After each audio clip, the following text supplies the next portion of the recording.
Hello everybody, Diana here, and welcome to my series, Hormonal Balances for Simple Weight Loss.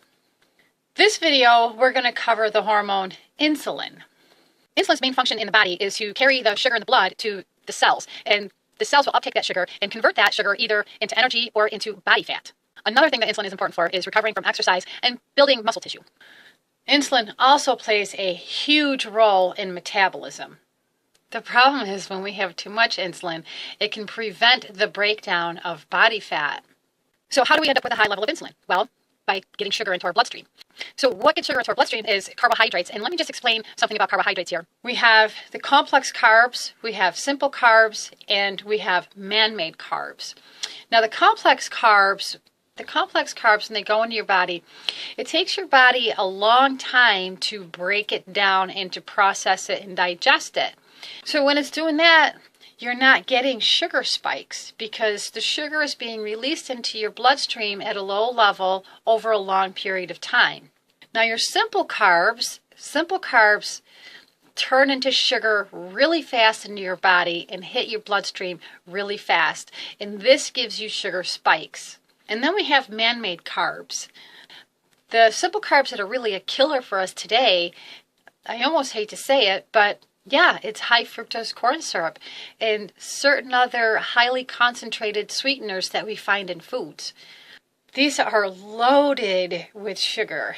And I mean, I hear a lot of people say, oh, you got to cut back on pastas and breads. No, you don't have to cut back on pastas and breads. You just have to switch your brands. Go with the brands that's not putting all this stuff in it. The man-made carbs are the worst. So things that turn into blood sugar in your body are like processed foods, sugary drinks and sodas, packaged low-fat foods. Those are horrible. Stay away from them. The problem is when we're consuming a high amount of these sort of foods and a low amount of protein and healthy fats. The monounsaturated fats, those are so good for you. And then what ends up happening, since the sugar level's not getting dropped low enough, you're making more insulin. And then what happens? And then you eat again for another sugar spike, and then you've got more insulin, your cells are reuptaking less, you pump out more insulin, and it just becomes a vicious cycle. There are a lot of people that become heavy, and some people extremely heavy, simply because of this insulin problem. Eating isn't the only thing that makes you become insensitive to insulin. Some other factors would be, if you have diabetes in the family, if that runs in your family. So when you end up hitting the body all the time with these sugars, what ends up happening is your body becomes insensitive to insulin. The more insulin you produce, the more insensitive your body becomes to it. So what that means is that your cells are not reuptaking the sugar to turn it into energy like they really should be doing. Other things would be a lack of exercise, too much alcohol consumption, stress, high blood pressure, and body fat. An excessive amount of body fat. And that can cause an insensitivity to insulin. And so this almost feels like, okay, wow, well, I'm already overweight, I already have a lot of body fat. Does that mean I can't get my insulin sensitivity under control? And the answer is no, it doesn't mean that. You can get your insulin sensitivity under control. There are measures that you can begin to take even while you are overweight. Symptoms of insulin sensitivity are basically symptoms of diabetes, type 2 diabetes. So it would be the craving for sugars, sugary foods, sweet foods, foods that turn into sugar in the body. So simple carbs, get a lot of cravings for things outright with sugar like donuts and cake and ice cream. Also cravings for pastas and breads. So anything that turns into sugar quickly in the blood system. And that's one symptom, being insensitive to insulin, is we get the cravings for the very foods that are going to make the problem worse. Another symptom would be lack of energy. You just don't have the energy that you used to have. If you found that your energy is just kind of slowly decreasing over time, this could be the reason why. Sleep as well. You might sleep more, However, your sleep is not quite as rested, so you feel tired a lot. So those are, a couple of symptoms for insulin insensitivity.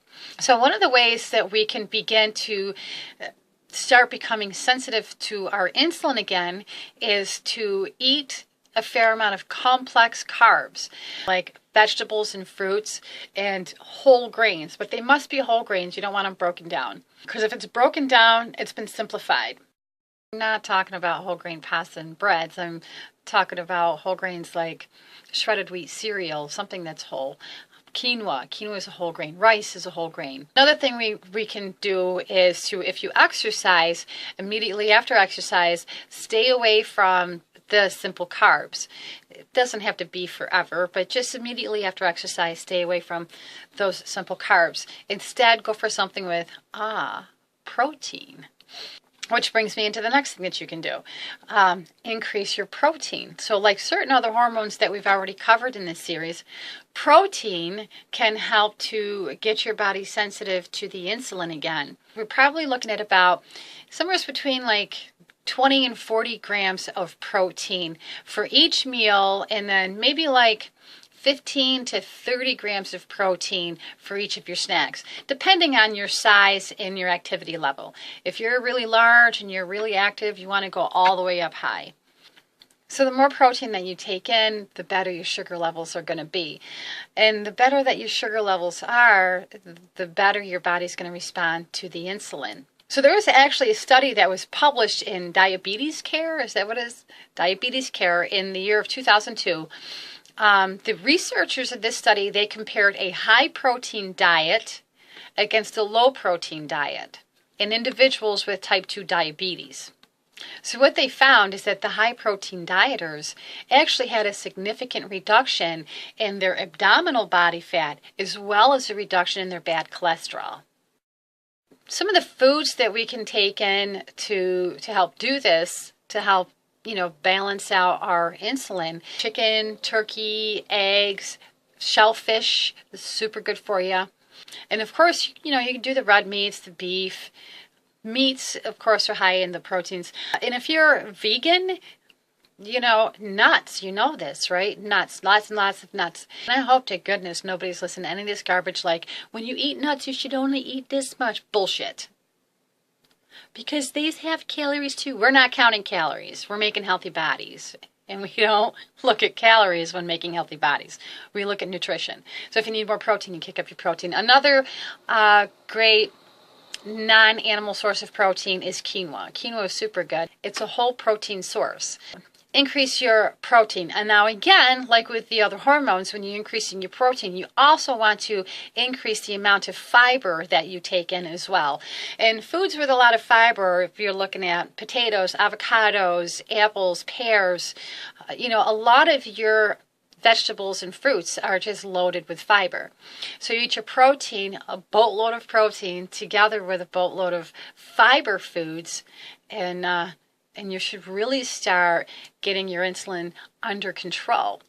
So I'm also going to cover a rather strange tip in covering the high spikes in insulin. There was a study that was done, and I'm going to have to look it up again to see where it was done, but there was a study that was done, and it said that swallowing a couple tablespoons of apple cider vinegar just before eating a high simple carbs or sugar meal or snack reduce the sugar levels for people who are insulin resistant. So that's a little trick.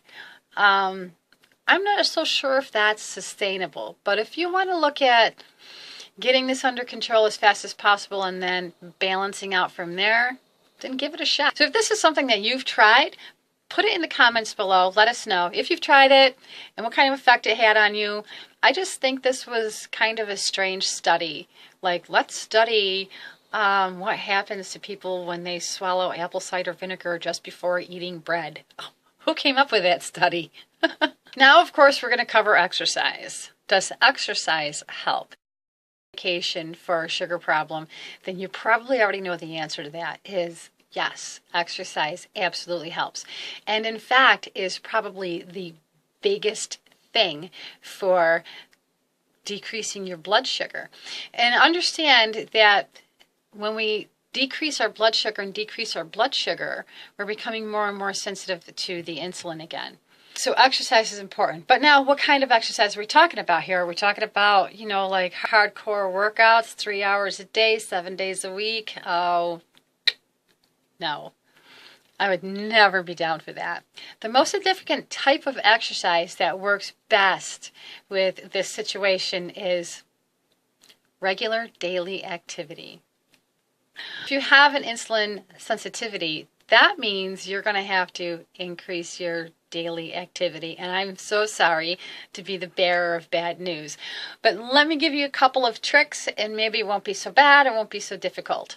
One of the things that you can do is you can just add a walk around the block each day, once or twice a day. And this is going to really, really help your blood sugar levels. In fact, you have to keep close watch over your blood sugar levels because you're probably going to have to adjust the amount of medication that you're taking. And now I know there's a lot of people that can't do that. Either the weather is bad, or you're up nights and sleep days, and so it's just not safe to go out there, or you just don't have a neighborhood that's conducive. And I get that. I mean, if you can go outside and go for a nice walk during the day, that's the best, because then you're also getting the vitamin D from the sun that we can't get from anywhere else. But if you can't do that, if you're limited, you can just march in place while you're watching your favorite television show, or while you're watching the news, or while you're watching your favorite YouTubers on YouTube. Just march in place for, like 7 to 15 minutes a day. That's it. Just adding another 15 minutes to your daily activity can make a big difference. And again, if you split it up, all the better still. If you can give yourself an extra 5 minutes in the morning when you're getting up and getting ready for work, and just march in place while you're watching your favorite YouTube videos. And then when you get home or on your lunch break or whatever, do it again. I mean, you just did yourself huge, huge favors. It does incredible for shedding the pounds, because once we are no longer insensitive to the insulin, then our bodies can start letting go of those excess pounds. Our cells will then begin to start using the body fat as energy. And that's what we want to do, right? We want to spend the body fat. So that is the type of exercise and the frequency. No, it does not have to be intense exercise. And but we did cover in some other videos about, like 3 times a week doing some higher intensity, intermittent type exercising 3 times a week. And yes, that will help you too. But I will warn you against doing that more than 3 times a week. I'm going to be putting up another video on exercise, and does that really help with weight loss? So make sure you check that one out when it comes up. You're going to want to hit subscribe so you don't miss that, because it is pretty informative, because it's not what a lot of people think.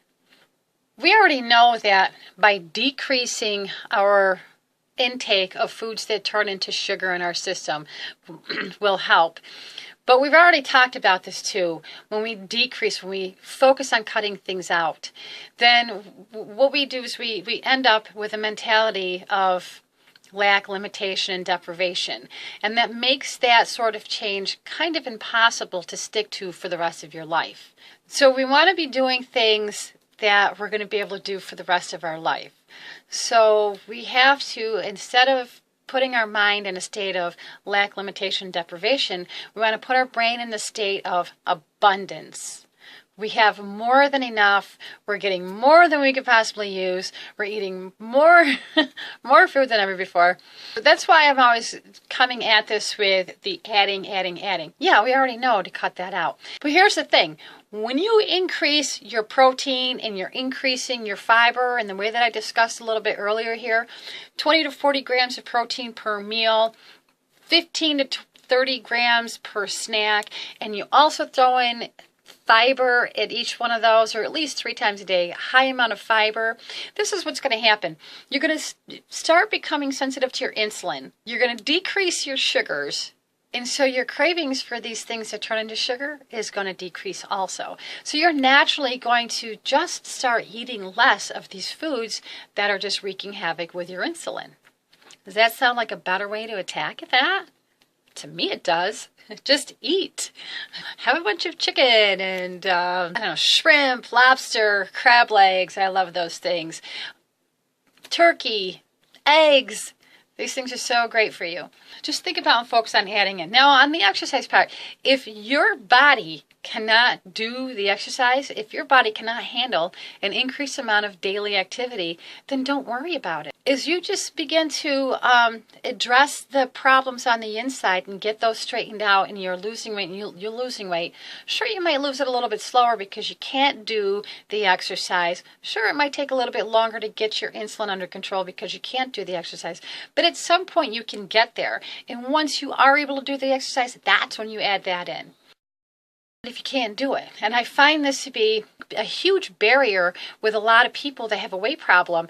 Well, I can't exercise, so, there's no sense. No, that's wrong. You can absolutely lose weight without exercise. You don't have to exercise. Certain kinds of exercise, yes, will help speed it along. But if you can't do it yet, you can't do it yet. When you can do it, then you add it in, and then you're going to see the weight coming off a little bit faster. And that's really going to be motivating and exciting. But what you want to focus on now is what you can do. You can increase your protein. You can eat more chicken, more eggs, more nuts. You can eat more potatoes. You can eat more apples, pears, avocados. You can do this. Oh, and again, if you're going to try that apple cider vinegar thingy, in the comments how that worked for you. I'm sure there's a lot of other people that are going to be kind of interested to see. And if you can't swallow vinegar, don't do it. Okay, so that is the video on insulin. And oh, by the way, I don't know if you're aware of this, but an insensitivity to insulin generally happens after we become insensitive to leptin. So if you know you have a problem with the insulin, or if you suspect you have a problem with insulin, if you haven't already seen the video on leptin, I strongly encourage you to go check out my video on leptin, because an imbalance in leptin is the precursor for an insensitivity for insulin. So knowing how to get both of these in check is just going to be super good. All right, so that's it for this video. Next video, I'm going to be covering anapenectin. What's that? If you found this video informative, if you know anybody who's got a sugar problem, click the share button, share it with them, do them such a favor so they can learn how to get it under control in a simple way and get off the medication if they're on any. And if you want to continue getting useful information for simple tips on how to lose weight easily, then make sure you click the subscribe button. You don't want to miss what's coming up. And you probably want to check out any other videos if you haven't. Okay, thank you for joining. Until next time.